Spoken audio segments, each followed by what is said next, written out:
Jeff Peters and Andy Tucker could never be trusted.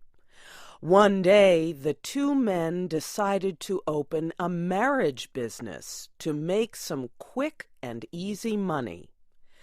The first thing they did was to write an advertisement to be published in newspapers. Their advertisement read like this: "A charming widow, beautiful and home-loving, would like to remarry. She is only 32 years old. She has $3,000 in cash and owns valuable property in the country. She would like a poor man with a loving heart. No objection to an older man or to one who is not good-looking. But he needs to be faithful and true, can take care of property, and invest money with good judgment. Give address with details about yourself. Signed, Lonely, care of Peters and Tucker, agents, Cairo, Illinois." When they finished writing the ad, Jeff Peters said to Andy Tucker, "So far, so good. And now, where is the lady?"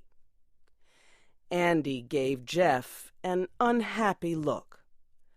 "What does a marriage advertisement have to do with a lady?" he asked. "Now listen," Jeff answered. "You know my rule, Andy. In all illegal activities, we must obey the law in every detail. Something offered for sale must exist. It must be seen. You must be able to produce it. That is how I have kept out of trouble with the police. Now, for this business to work, we must be able to produce a charming widow, with or without the beauty, as advertised." "Well," said Andy, after thinking it over, "it might be better if the United States Post Office should decide to investigate our marriage agency.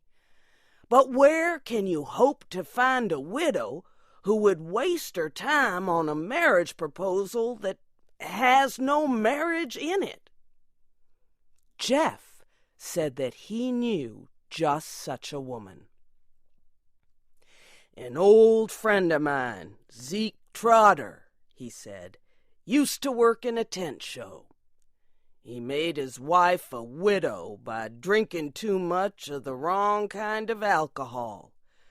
I used to stop at their house often. I think we can get her to work with us." Mrs. Zeke Trotter lived in a small town not far away. Jeff Peters went out to see her. She was not beautiful and not so young, but she seemed all right to Jeff. "Is this an honest deal you're putting on, Mr. Peters?" she asked when he told her what he wanted. "Mrs. Trotter," said Jeff, 3,000 men will seek to marry you to get your money and property. What are they prepared to give in exchange? Nothing. Nothing but the bones of a lazy, dishonest, good-for-nothing fortune seeker. We will teach them something. This will be a great moral campaign. Does that satisfy you?" "It does, Mr. Peters," she said. "But what will my duties be? Do I have to personally reject these 3,000 good-for-nothings you speak of? Or can I throw them out in bunches?" Jeff explained that her job would be easy. She would live in a quiet hotel and have no work to do. He and Andy would take care of all letters and the business end of the plot. but he warned her that some of the men might come to see her in person. Then she would have to meet them face to face and reject them. She would be paid $25 a week and hotel costs. "Give me 5 minutes to get ready," Mrs. Trotter said. "Then you can start paying me." So Jeff took her to the city and put her in a hotel far enough from Jeff and Andy's place to cause no suspicion. Jeff Peters and Andy Tucker were now ready to catch a few fish on the hook. They placed their advertisement in newspapers across the country. They put $2,000 in a bank in Mrs. Trotter's name. They gave her the bank book to show if anyone questioned the honesty of their marriage agency. They were sure that Mrs. Trotter could be trusted and that it was safe to leave the money in her name. Their ad in the newspapers started a flood of letters, more than 100 a day. Jeff and Andy worked 12 hours a day answering them. Most of the men wrote that they had lost their jobs. The world misunderstood them. But they were full of love and other good qualities. Jeff and Andy answered every letter with high praise for the writer. They asked the men to send a photograph and more details. And they told them to include $2 to cover the cost of giving the second letter to the charming widow. Almost all the men sent in the $2 requested. It seemed to be an easy business. Still, Andy and Jeff often spoke about the trouble of cutting open envelopes and taking the money out. A few of the men came in person. Jeff and Andy sent them to Mrs. Trotter, and she did the rest. Soon, Jeff and Andy were receiving about $200 a day. One day, a federal postal inspector came by. But Jeff satisfied him that they were not breaking the law. After about 3 months, Jeff and Andy had collected more than $5,000, and they decided it was time to stop. Some people were beginning to question their honesty, and Mrs. Trotter seemed to have grown tired of her job. Too many men had come to see her, and she did not like that.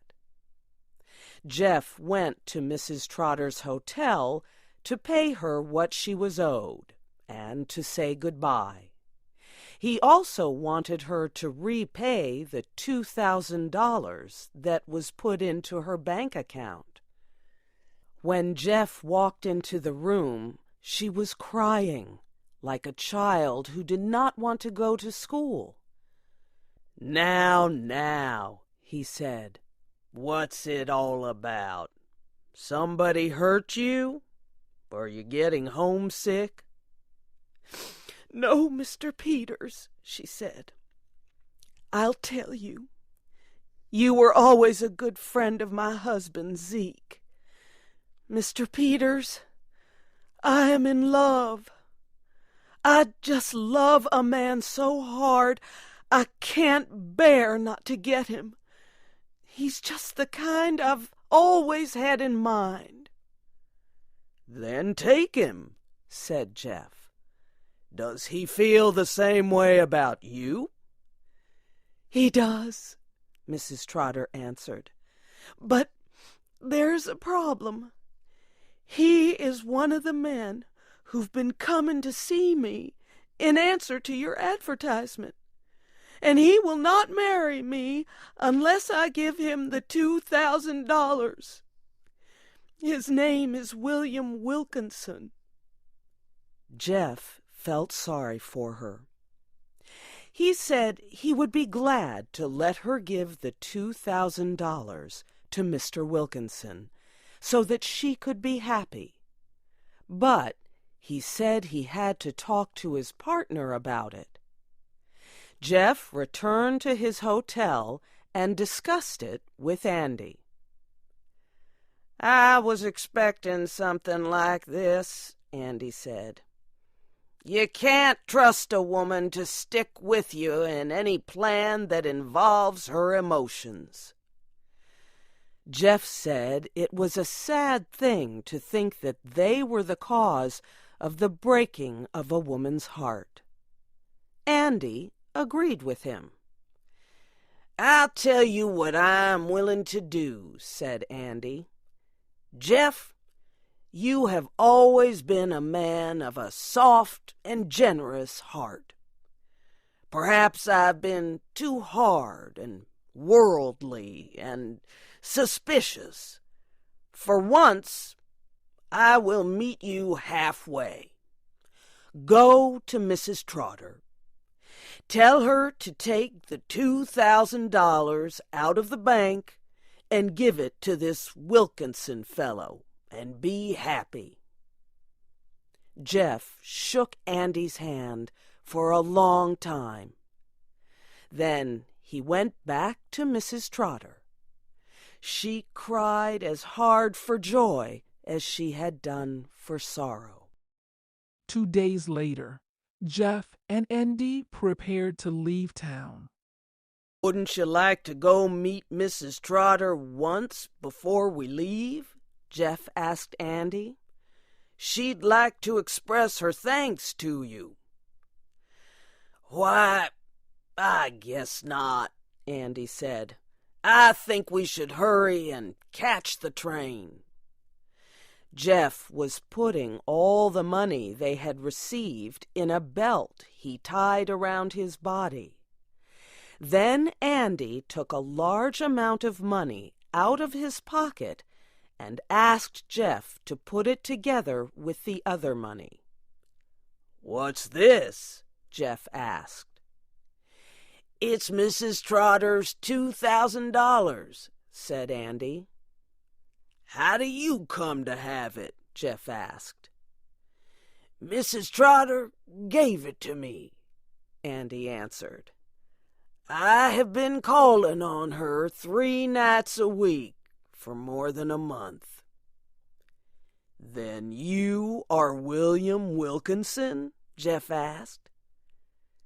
"I was," Andy said.